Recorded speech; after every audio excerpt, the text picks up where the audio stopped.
안녕하세요. 반갑습니다. 처음 만나는 맥OS. 이번 시간부터는 새롭게 다양한 기능들을 한번 배워보도록 할게요. 자, 우리가 지난 시간까지는요, 메일에 관련된 내용들에 대해서 여러 시간에 걸쳐서 배워봤다면, 이번 시간부터는 실질적으로 맥의 설정과 관련된 주요 다양한 프로그램들에 대해서 함께 배워보도록 하겠습니다. 오늘은 그 첫 시간으로 가장 먼저 서체 글꼴을 관리하는 방법에 대해 살펴보도록 할게요. 자, 우리 맥이라고 하는 컴퓨터에서는 서체 관리자라고 하는 앱이 있어요. 서체 관리자.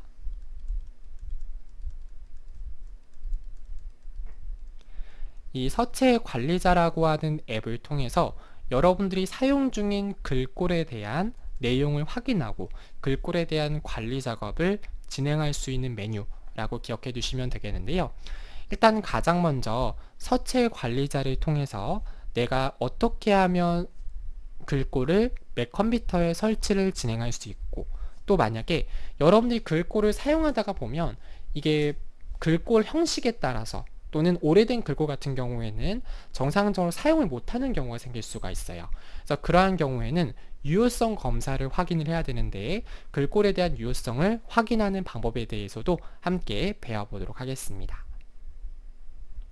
그래서 앱에서 글꼴을 사용하겠다라고 하면 서체 관리자를 사용해서 서체를 설치를 진행을 해주시면 되겠고요. 해당하는 설치에 대한 문제 여부에 대한 유효성 확인 방법에 대해서도 함께 알아보도록 할게요. 자, 일단 가장 먼저 서체를 설치하는 방법에 대해 여러분들과 함께 살펴보도록 하겠습니다. 자, 일단 여러분들께서 기본적으로 아마 서체에 대한 파일 자체가 아마 없으실 거예요.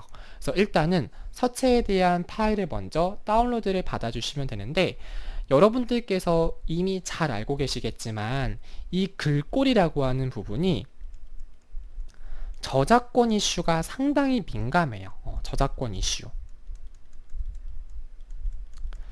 그래서 이제 이 저작권 이슈가 생각보다 무서워서 제가 이제 들은 얘기는, 예를 들어서 뭐 어떤 홈페이지의 글꼴 때문에 이제 소송에 걸렸다라는 분도 계시고, 아니면 그 교회에서 방송으로 쓰는 글씨가 이제 허가받지 않은 글씨를 사용해가지고 이제 그 교회 자체가 소송에 걸린 적도 있다고 해요.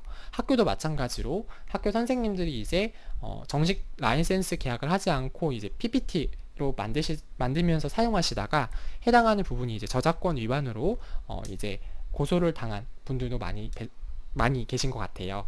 자, 그래서 이러한 부분들을 예방하기 위해서 여러분들이 해당하는 글꼴에 대한 저작권 사용 규정을 반드시 확인을 해 보셔야 돼요. 그래서 일단 가장 중요한 키포인트는 상업용으로 사용 가능한 글꼴만 다운받으시는 걸 추천드려요. 여기서 말하는 상업용은 단순히 개인 목적이 아니라 회사에서도 사용 가능한 폰트를 사용하시는 걸 권유를 드리는데, 그 이유는 뭐냐면 여러분들이 나중에 글꼴을 사용할 때 이 글꼴이 어떤 목적으로 사용 가능한 글꼴인지 기억해내기가 상당히 어렵겠죠. 그래서 글꼴마다 상업용으로 사용 가능한 게 있는데, 그 상업용으로 사용 가능한 것도 개인만 사용 가능한 게 있고 회사에선 사용이 불가능한 게 있어요. 그래서 이왕이면 나중에 여러분들이 비즈니스적인 목적으로, 영리적인 목적으로 사용할 수도 있기 때문에 개인과 회사 모두 무료로 사용할 수 있는 글꼴을 사용하시는 게 좋고, 두 번째 키 포인트는 뭐냐면 해당하는 사용 범위를 꼭 확인해 보셔야 돼요. 사용 범위. 그래서 해당하는 글꼴을 사용해서 어떤 목적으로 사용할 수 있고 어떤 목적으로는 사용할 수 없는지 확인해 주시면 좋고요. 가장 베스트는 사용 범위에 대한 제한이 없는 게 좋은데, 사용 범위에 대한 제한이 아예 없는 글꼴은 거의 없어요. 보통은 이제 어떤 CI라든가 BI 같은 그러한 로고를 만드는 글꼴로는 사용이 불가능한 경우가 많고요. 또 이제 어떠한 홈페이지 내에 게재되는 부분이나 인쇄 출판물로는 사용할 수 없는 글꼴도 있습니다. 그래서 그러한 이런 사용 범위에 대해서도 꼭 확인을 진행해 주셔야 돼요. 그래서 이러한 부분들을 확인할 수 있는 사이트가 바로 눈누라고 하는 사이트거든요. 그래서 한번 우리 접속을 해서 한번 살펴볼게요. 어떤 글꼴이 있는지. 자, 일단 여러분들 저와 함께 크롬을 실행을 해주시면 되겠고, 여기서 이제 눈누라고 검색을 하시면 되겠죠. 눈누. 자, 검색을 해가지고 우리 상업용 무료 한글 폰트 사이트 선택을 진행을 해볼게요. 자, 선택을 하게 되면 이제 여기 다양한 폰트가 뜨는데요. 여기서 이제 여러분들이 보시게 되면 뭐 원하시는 디자인의 폰트를 선택을 해보는 거예요. 선택을 해보고 광고가 뜨는데 그냥 닫기 누르시면 돼요. 여기서 이제 여러분들이 어떤 느낌으로 작성이 되는지 미리 확인해 볼 수가 있습니다. 그래서 예를 들어서 안녕하세요, 강다빈입니다. 굉장히 트렌드한, 요즘 굉장히 많이 사용할 것 같은 글꼴이에요. 요즘 뭔가 감성체 이런 게 요즘 좀 대세잖아요. 그래서 감성 글씨, 약간 손글씨 같은 느낌으로 이렇게 사용할 수가 있을 것 같은데, 무작정 다운로드부터 하지 마시고요. 우리 하단으로 살짝 내려가게 되면 이렇게 라이센스 본문이라고 되어져 있어요. 그래서 보게 되면 해당하는 부분에 대해서 이제 내용이 보여지죠. 그래서 보게 되면 지금 보시는 것처럼 개인과 기업에서 무료로 사용할 수 있다. 일단 통과. 그리고 자유롭게 이용할 수 있다. 보니까 뭐 웹디자인, 출판, 뭐 CI, BI, 영상 제작 거의 모든 목적으로 무료로 사용할 수 있네요.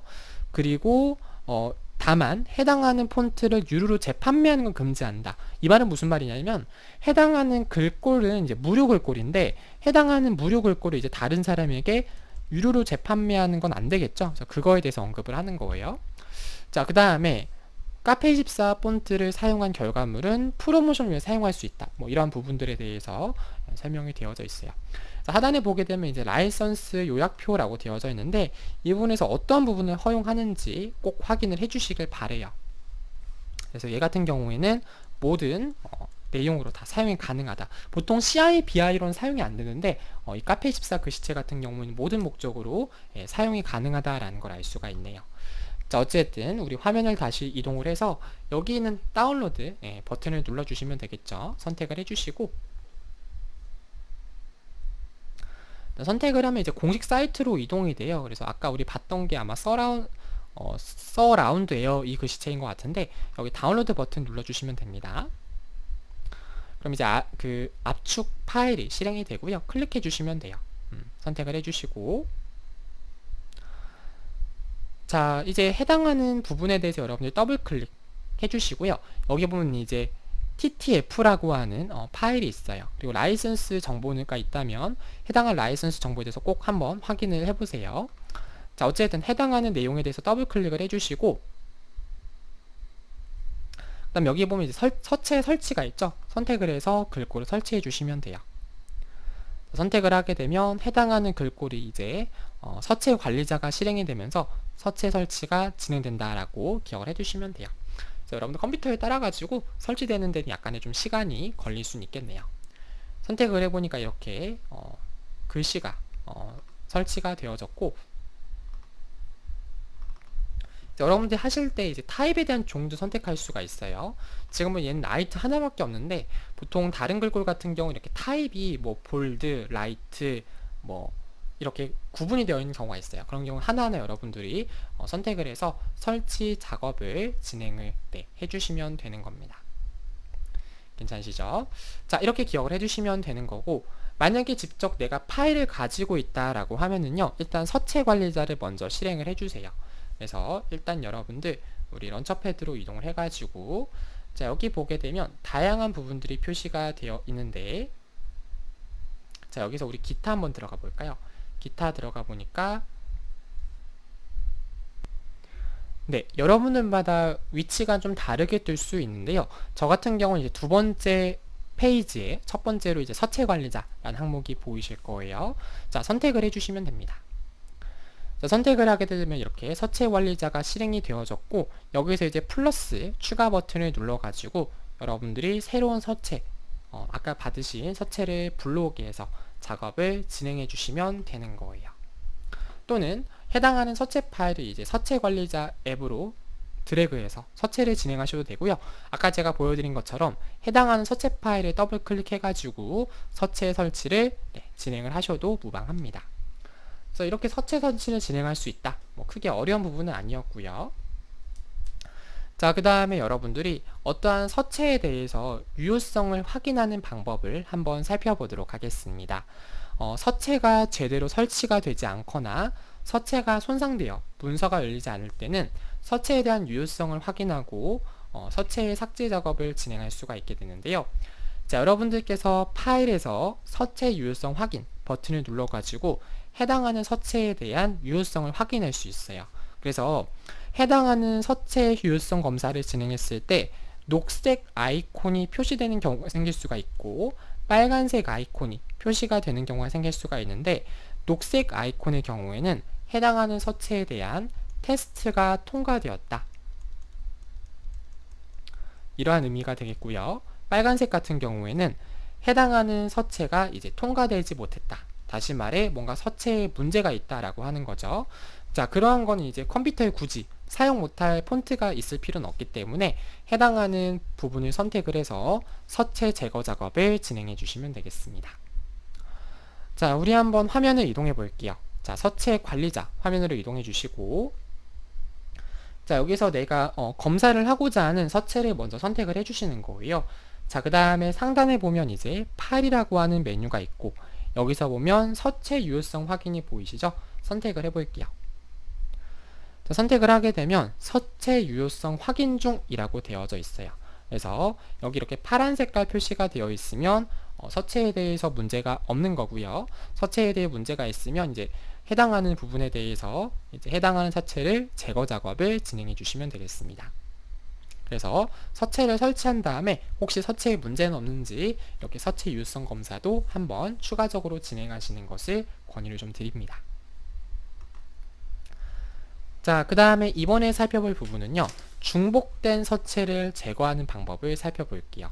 그러니까 우리 사람이다 보니까 이제 착각을 해서 예전에 설치했는데 설치 안 한 줄 알고 또 설치를 할 수가 있겠죠. 또는 서체가 이제 영어 이름 그리고 한글 이름 이렇게 두 가지 서체를 사용하는 경우에는 똑같이 뭐 나눔 스퀘어체인데 이 나눔 스퀘어 이름이 뭐 영어로 되어 있고 한글로 이렇게 두 가지로 되어 있다 보니까 서체가 이중으로 설치가 잘못되는 경우가 생길 수 있어요. 자, 그럴 때는 중복된 서체를 이제 삭제를 해주셔야 되겠죠.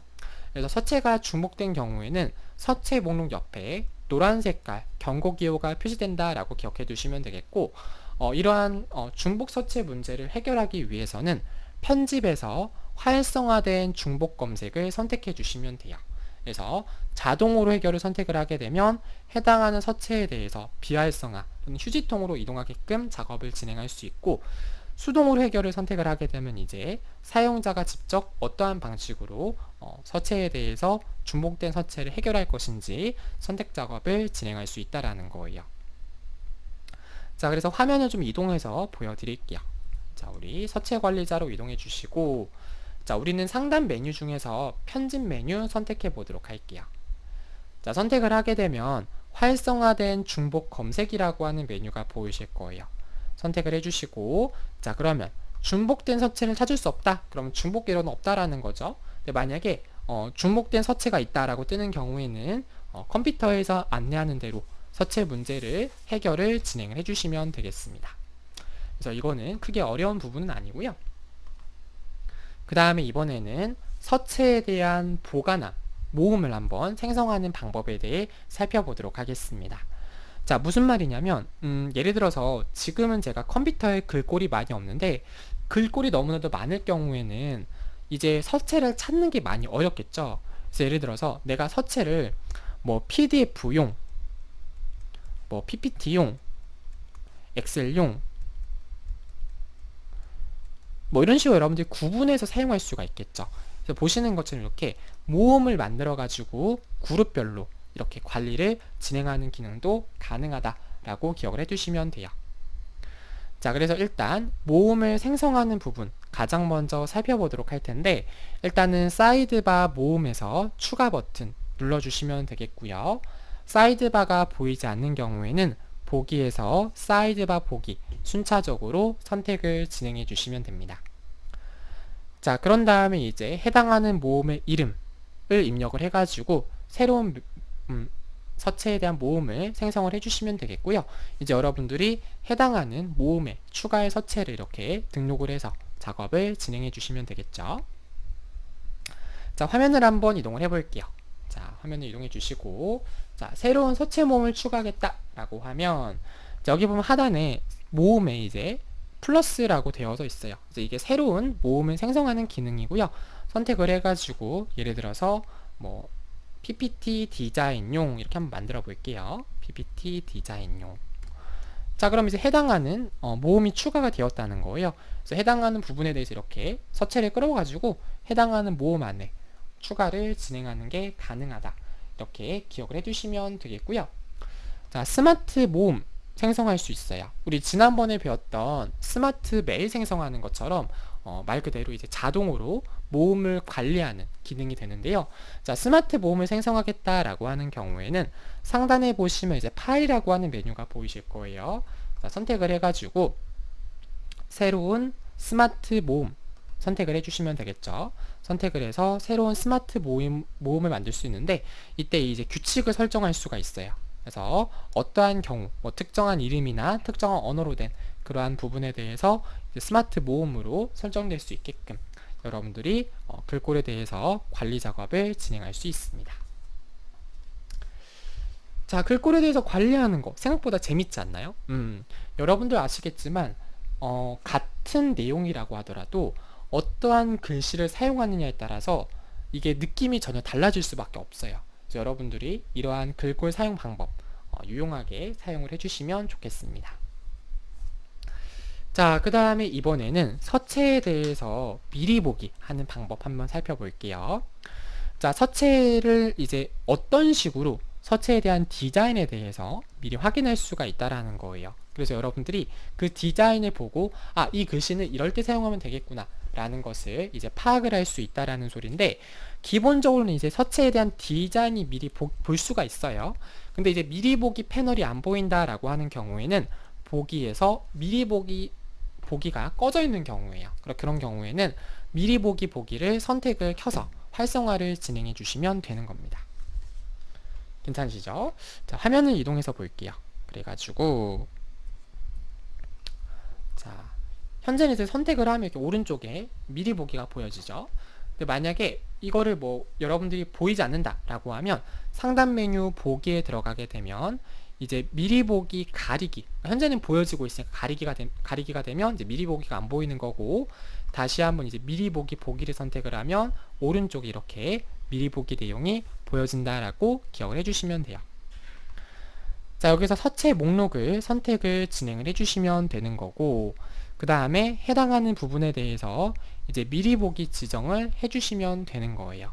그래서 보게 되면 뭐 샘플, 문자 목록, 사용자와 정보 뭐 이런 게 있는데, 뭐 샘플 어떤 식으로 이제 데이터가 보여지는지 샘플을 확인할 수 있을 것이고, 그 다음에 이제 해당하는 부분에서 사용 가능한 기호나 문자를 확인하는 부분, 그리고 정보, 해당하는 서체에 대한 제조업체 뭐 이런 부분들에 대해서 확인을 진행을 할 수가 있다라는 거예요. 자, 한번 화면을 이동해 볼게요. 우리 서체 관리자로 한번 이동을 해주시고, 자, 해당하는 서체에 대해서 선택을 한번 해보도록 할게요.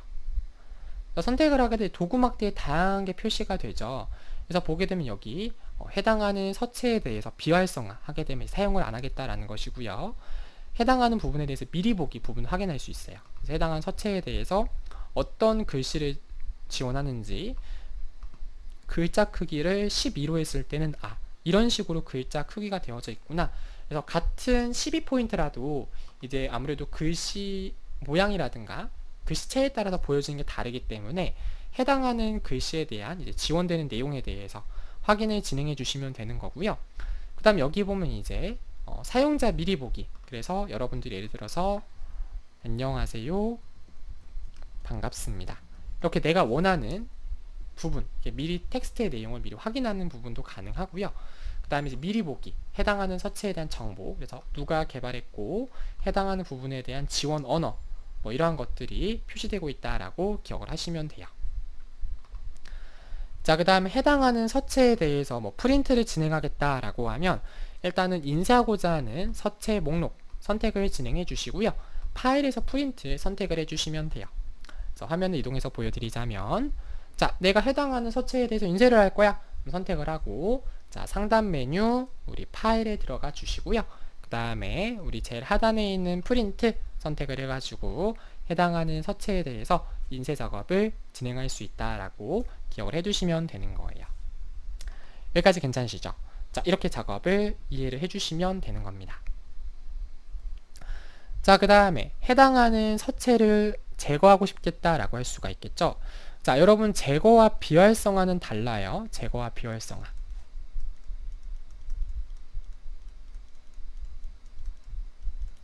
자, 제거라고 하는 기능은 특정한 서체를 이제 컴퓨터에서 지우는 거예요.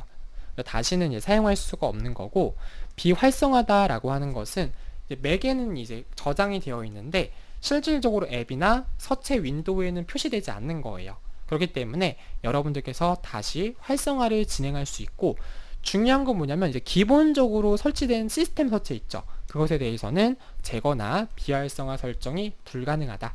이렇게 기억을 해주시면 되겠습니다. 자, 아까 제가 비활성화하는 방법은 설명을 드렸으니까 제거하는 방법 좀 설명을 드릴게요. 자, 서체를 제거하겠다. 그러면 해당하는 서체를 클릭하고 키보드 딜리트 키 눌러서 제거를 선택해 주시면 되겠습니다. 자, 화면을 한번 이동을 해 볼게요. 자, 예를 들어서 내가 여기 있는 카페24라고 하는 글씨체에 대해서 제거 작업을 진행하고자 해요. 그러면 해당하는 글꼴을 선택을 해주시고 마우스 오른쪽 버튼 눌러주게 되면 해당하는 서체에 대한 목록 제거라고 있죠. 선택을 해주셔도 되고요. 또는 선택을 한 다음에 딜리트 키 누르게 되면 해당하는 서체를 제거하겠느냐라고 물어보죠. 여기서 제거 버튼을 누르면 해당하는 서체가 휴지통으로 이동된다. 이렇게 기억을 해 두시면 되겠습니다. 자, 이렇게 서체에 대한 사용 방법에 대해서 배우고 있고요. 자, 마지막으로 해당하는 서체에 대해서, 자, 내가 소유하고 있는 서체를 다른 사람에게 보내기를 하고 싶을 수가 있겠죠. 그러면 내가 가지고 있는 서체에 대해서 다른 사람에게 전송하기 위해 서체 내보내기를 진행을 할 수가 있어요. 아까 설명드린 것처럼 사용권 정보, 해당하는 서체에 대해서 이제 다른 사람에게 배포해도 문제가 되지 않는지 꼭 확인을 하시고, 네, 서체 내보내기 작업을 진행을 해주시면 되겠습니다. 자, 그래서 어찌되었든 해당하는 서체에 대해서 이제 내보내기 작업을 진행하시면 되는 거고, 해당하는 서체에 대해서 파일에 서체 내보내기 선택을 해가지고 서체에 대해서 내보내기를 진행하시면 돼요. 자, 화면을 한번 이동을 해볼게요. 자, 해당하는 내용을 선택을 하고 상단에 있는 파일 메뉴 선택을 해주시고요. 자, 여기 보게 되면 이제 서체 내보내기라고 있어요. 선택을 해서 해당하는 서체에 대해서 이제 출력을 할 수 있다. 이렇게 기억을 해주시면 되는 거예요. 네, 이번 시간 여러분들과 함께 서체 관리 방법에 대해서 함께 살펴보았습니다. 긴 시간 동안 수고 많으셨습니다. 감사합니다.